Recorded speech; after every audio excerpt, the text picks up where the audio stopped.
What's up, everyone? So you have another article here to react to. And point of note, I did not write this title that you're seeing on the screen. So this is an article by Mozart Sports. So an author, Gitahi, posed the question: should we expect better outings in club basketball this year? This year referring to 2023. I'm not sure what we are supposed to expect because last year was totally abysmal. So Kenya basketball sides did not live up to expectations continentally in 2022. I mean, this is not a surprise because Kenya basketball sides have never lived up to good expectations or any high expectations, both club-wise and national team-wise. So it's always a beat down on our side, and we're on the receiving end of what is going on every time. So getting into the article, so straight out the gate, Kenyan clubs participated in the FIBA International Tournaments 2022. It was heartbreaking and worrying, or maybe my expectations were higher than they should be. At this point, let me just interject. I feel like we should lower the expectations. We should lower the bar when we send, or when Kenya sends their national teams, or any team with regards to basketball. When they're going to compete, we shouldn't expect a lot. We should just take any result that's going to go there. So we shouldn't put high expectations. We shouldn't expect them to win because statistically, given the recent year outings, in the past 3 years, all you have just seen are abysmal performances. So we should just lower the bar in expectations. So engulfed in the smoke this past year, where the two teams have had a long while maintained their dominance in the Kenya Basketball Federation scene. So they're talking about KPA. They're talking about KPA. So KPA, both the men's and women's side have ran through. They're on a different tier. They're better than, as I said in the previous video, KPA are better than the other teams in the league in regards to Kenyan basketball. They're on that different tier, both the men's and women's side. They play on a different, they just play on a different level. The women's side this season has been undefeated. The men's side have only conceded one game. So, and both teams are yet to play the second leg because they had international assignments. Now, on the women's side, KPA had their FIBA Africa Zone 5 Championship title won in 2021. Slipped through their fingers. They lost to AS Sporting 78-67. The other Kenyan side, Equity, they finished 5th. So you could see KPA are active on the outside our borders. KPA, they made the Zone 5 finals, the women's side, and this will enable them to even have the ability to contend in the FIBA Africa Women's Cup. So they have been doing great. They were yet to lose a game in Zone 5, but they lost in the finals. Not a knock on them, but that was a very good achievement. Having made the Zone 5 finals, next up for KPA December was a trip to Maputo, Mozambique, in the FIBA Africa Women's Champions Cup, where podium finishes have proved difficult in the past. So this experience was rather interesting. It was status quo yet again, a 6th-place final classification that ended in a blowout loss to Senegalese side AC Ville de Dakar. So KPA had lost 4 of their 7 games, played their fellows on 5 finalists. The AS Sporting lifted the crown, and this was actually pretty sad because you could see the scenes from Zone 5 followed the KPA women's side yet again. They met AS Sporting in Zone 5. I actually made a video just reacting to that game because I watched that game live. And I must say, they were just unraveled again. And actually in Zone 5, you could see KPA, the women's side, had 3 new players, disrupted the team chemistry, lost in the biggest stage in the Zone 5 finals. Yet again, the KPA women's side continued to do the same trend of, getting players, disrupting team chemistry. And who else did they meet? None other than AS Sporting in the quarterfinals, where they made quick work out of KPA. This game was rather close, and it was decided by 6 points. It was 76-70. The Zone 5 one was actually a thorough beatdown, but looking at the way they played the Sporting the second time, you could see KPA were trying to, claw back into the game, and they actually did a decent job, but it wasn't enough as they got knocked out in the quarterfinals and they had to play classification games. You know how that goes. Those games are not important because the most important games are the ones that you're supposed to win. So the women's side, yet again conceded and chalked away that. So they finished with a record of 3-4, 3 wins, 4 losses. And I must say it wasn't a good sight to look at. And honestly, I expected more from this team because they had all the talent, but their rotations, the in-game management was abhor. Honestly, and we shouldn't even expect. We should just lower expectations on. We're talking about these teams.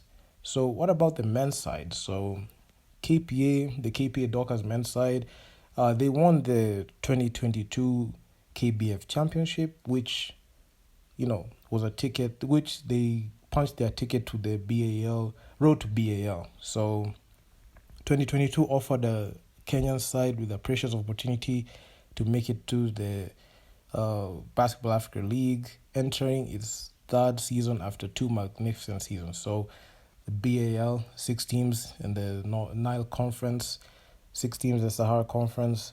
Each team has to play 5 games. The top 4 teams go to the playoffs as a 1-game knockout. So we're not able to. That's the BAL, but the road to BAL is pretty steep because you have teams that are contending and they're looking to notch and get that spot. So Kenya was afforded that opportunity, and we are not able to capitalize when it mattered. And our record was just poor. Out of 5 games, we only won 1 game, giving us a record of 1-4.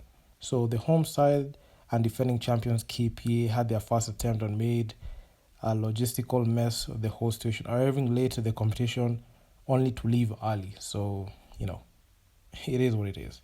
November was different, credit to the club organization, but the on-court performances weren't. You could see they lost to Urunani. Actually, that game, the KPA versus Urunani, they got buzzed in the first half, and they lost the game because of the first half. Urunani just came in and, dominated them. In the game against Cape Town Tigers, you're not going to beat a team that is led by Evans Ganapamo, considering the fact that Cape Town Tigers played in the last season, and Evans Ganapamo was in the Summer League. So this guy was on an all-time level, so there was no way they would find an answer for that guy on the roster. The roster was not too deep to find a person who can guard Ganapamo. So, yeah.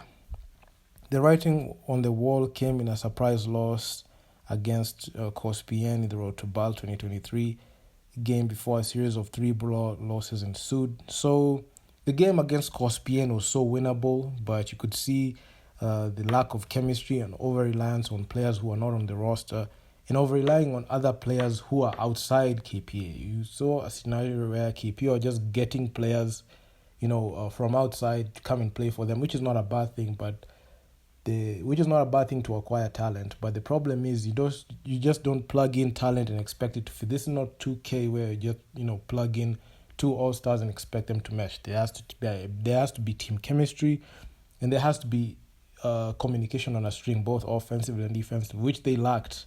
And Cospien exploited that, and the rest is history. They lost that game by 6 points. So the defeats, the 3 defeats that they suffered, they were just brutal. The defeats were to little known Burundian side Urunani 72-43. This is the game that they got buzzed.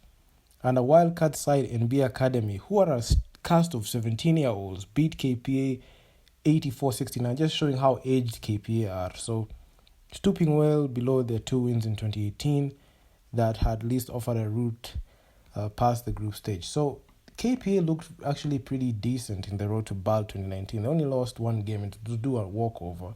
If they played against City Oilers, they would have made the first ever inaugural season. But, we don't talk about that. We talk about the here and now. So, unfortunately, KPA is currently constructed. I don't think they have the ability, right now to contend and be able to, lock up another situation where they're able to, punch their ticket to the BL. This was their year, but they blew it.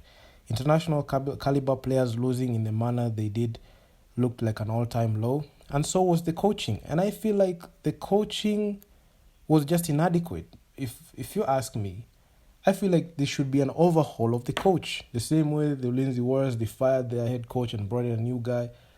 The KPA should do the same. If you're having a coach that is not even delivering wins or doesn't even know who's the best, he can't even select the best team, especially outside our borders, to go play there. What's the need of keeping that guy around? You should just, take him out. And as unfair as it might sound, I mean, aforementioned struggles, the club struggles exposed game plans, tactics, and preparedness. The latter, which from a logistical sense was enhanced, but not on the court. You could see logistically they knew what they had to do off the court. They prepared the players. They got their players to be there. But on the court, they forgot that they needed to play basketball and win.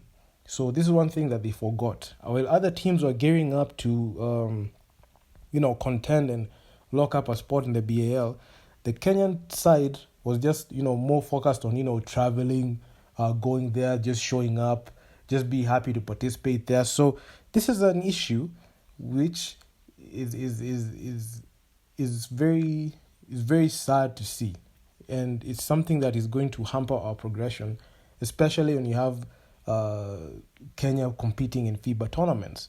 In the sidelines were savvy headed that there were savvy heads that with their level, the experience spanning decades have earned the trust. But oh my God, what's this guy writing? Anyway, I mean, all I have to say is this. I'm just gonna leave the article in the description, so you guys can have a look at it. But I mean, I've said a lot of things. I made a video just showing like the thing that haunts KPA. But given the recent, outings, that team has to do an overhaul, especially when it comes to the coaching and technical side.